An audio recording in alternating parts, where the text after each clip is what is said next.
Welcome to Kenton Teaches. Enjoy the video. In this video, I will explain how to make ghost in a pressure cooker.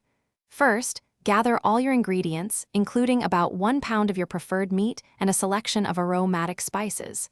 Next, cut the meat into uniform 1/5-inch pieces. This ensures even cooking. Finally, marinate the meat for at least 30 minutes. This step is crucial for developing deep, rich flavors in your dish. Now, let's begin the cooking process. Heat 2 tablespoons of cooking oil in your pressure cooker over medium heat. Once hot, add your finely chopped onions and sauté them patiently until they achieve a beautiful golden brown color. This caramelization adds a wonderful sweetness.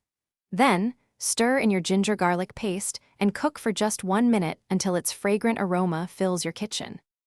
With your aromatics ready, it's time to add the star of the dish. Carefully add the marinated meat and any remaining spices to the pressure cooker, mixing everything thoroughly.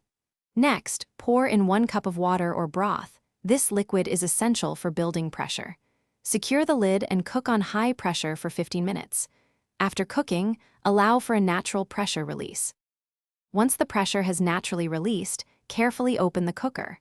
If there's too much liquid, you can simmer it uncovered for a few minutes to reach your desired consistency.